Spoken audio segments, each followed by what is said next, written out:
What's up, guys? It's Rain City MMA. Your boy Bryson here with Joey. and today we're breaking down all the news that came out this past Thanksgiving. Sorry, this is coming out a little late, but we got family stuff, and Joey got school, so we're working hard here. But we're gonna break down UFC 324, a couple of announcements, and the main event for UFC 325.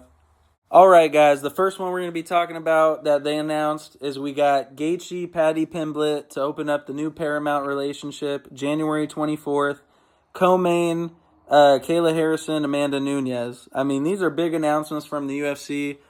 I like Gaethje, Paddy. It's not bad, but I'll be honest. I don't think Gaethje deserved it. I thought Armin should have got it, and I think it's a bad precedent that we're setting that now you're allowed to just sit out and complain to the UFC that, oh, I'm getting this call. Like Gaethje, he's like, I'll retire if I don't get a title shot. Well, Gaethje, guess what? We don't give a fuck. Like, we don't want you here. No one thinks you deserve it just because of your resume. This isn't a lifetime achievement award of giving you a title shot. You got to earn it.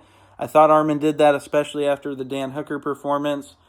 I think it really should be Armin Gaethje, probably not Paddy either, but UFC made it. It's a big name. What do you think of the main event, Joey?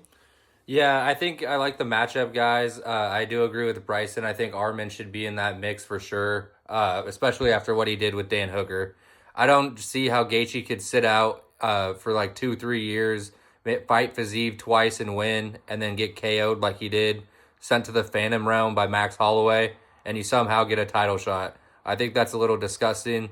Him threatening to retire and using his Twitter fingers to his advantage and just saying, oh, well, this sucks. Well, there goes my career and stuff like that. Kind of like poor me. I do think Paddy deserved it, though. He's been doing pretty good, but there's a point for him, too, fighting, 0-3 Chandler before they fought, and taking Tony Ferguson to a decision is pretty gross to get an interim belt.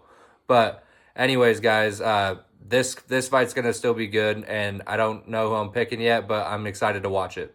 Yeah, also good shout from Joey about Max is I'd probably argue if anyone should get it in the light heavyweight, maybe Max should be there with Armin instead of Paddy and Gaethje. You got Max who KO'd Justin, like he said, at 300. Okay, yeah, he goes back down to fight for the belt, loses to Topuria, who also comes up and is currently the 55 champion. And then he beats Dustin Poirier, who just fought for the belt against Islam before Islam moved up to 170. So, in my eyes, yeah, Max has fought the three toughest guys his last three fights, and also probably should get the title shot. All right, guys, we forgot to mention in the first part of the video, just wanted to add in the winner of Paddy Gaethje will be fighting Ilya because they're not stripping him of his title. But we're breaking down the co-main for you guys. Harrison versus Nunes. It's going to be crazy. Kayla Harrison's last performance was a pretty easy performance. I knew she was going to get it done, but fighting Nunes is a different battle, guys. I think, correct me if I'm wrong, about 3 to 4 years ago, she fought a woman with the last name like Pacheco or whatever. She ended up getting cut from the organization she was in, and she's training with Nunes now for this fight. She actually beat Kayla in a decision, which is pretty impressive.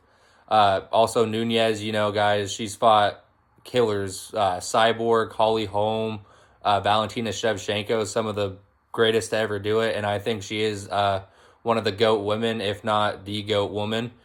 So this is going to be a banger matchup, guys, and I'm super excited to see it. I hope Nunes can pull it out. But what do you think about this one, Bryson? I love the story here. We got Amanda Nunes, who's arguably the woman GOAT. You got her and Shevchenko up there. Fighting Kayla Harrison, who's this new generation, excellent in judo, our only judo American champion. She's the only American woman champion as well, so we're probably rooting for her here. Max did say recently he is an American champion too, because he is the BMF, so we can't forget that. But, Nunes is great. I love the storyline. Both trained at American Top Team. Nunes leaves when Kayla pulls up. There's going to be some drama. I do see some people like Ariel Helwani and other people suggesting that the Undisputed title should have been the main event. If you know anything about business, I mean, you're not smart. Let's just say that. I mean, you make Patty Gaethje the co-main. What do you think people are going to do if you have a women's main event who might go all 25 minutes? They're going to leave the venue or tune out. So you make that the co-main as you're forcing people. They are going to have to watch this fight to get to the Patty Gaethje fight. So no, in terms of business, it's smart, but unfortunately, that's why people like Ariel Helwani and other people, they don't make the money the UFC does because they don't have a brain. But we do, and we actually see the vision because we're business savvy. So I think it's a great co-main and smart by the UFC, especially for your first Paramount card. All right, guys, we're just going to be talking about the UFC 325 main event, Lopez versus Volk 2. Guys, it's going to be supposedly Volk's last fight. It's unfortunate, one of the goats of the sport, the featherweight division. Gotta love Volk, but against Lopez, guys, he did 49-46 him in his last go around, and that was pretty surprising. Everybody thought, Lopez was going to come out there, and even I heard people say he's going to finish Volk. I never thought that, but I'm just super excited for this one. And I think it's a little crazy that Lopez is getting this. There's a couple other names I'm thinking of, like Evelev and Murphy. There's a lot of reasons why I think they deserve it a little bit more than Lopez getting his second shot at it. But nonetheless, super hyped for this one. What do you think about it, Bryson? Yeah, I'm upset. I don't think Lopez should be fighting Volk. And for Volk, he didn't want it. He just came out and said in an interview that Mosvar and Lerone were more deserving, but Lopez was the one the UFC chose, which, come on, guys. What do you think the UFC's trying to do here? It's Volk's retirement fight in Australia, and he's fighting the same guy who's been in there with him for 25 minutes. They want Lopez to win. They want a guy who will tap into that Brazilian-Mexican market because, he likes to be dual and not pick one. And, I think that's what they're going for. And then it's a shame because Movsar Evelev, who's fought Lopez in Lopez's debut, has beat him. And that's the thing. You guys always get on these Balkan and Russian fighters for being boring and say the UFC favors them. No, it's the opposite, and I can tell you that. There's proof in discrimination. Islam had to go on like an 11-fight win streak to get a title. You got Movsar Evelev, who's undefeated. You got Lerone Murphy, who's undefeated. You had Hamzat Chimaev on like a 9-fight win streak. And look at Arman. Hello? Look at Arman Sarukian. They're not giving these guys title shots, and the best is not fighting the best. And it's honestly pissing me off. When the UFC got into business with WWE, I didn't think they would turn into them. But it seems like they've had too much influence on them to where they're just picking what sells now. And unfortunately, we're getting Lopez Volk too for his retirement fight. And I don't like it, but shout out Volk. I hope he wins and proves again how dumb of a matchup this was that, I just pieced up this guy a second time. And you know what would be badass? If Volk said, you know what? This isn't the last one. Give me Movsar Lerone for my legacy and stop playing me with these rematches. All right, guys, the rest of the card, we got a crazy card. This next one, the featured fight, is Sean O'Malley, Song Yadong. I love that fight for Sean coming back. Yadong's tough. We saw him in Seattle against Cejudo. I thought he edged it out, but that was a close decision, even though it was a 3-rounder and should have been 5, but Cejudo pulled out. But yeah, I like that for O'Malley. What do you think?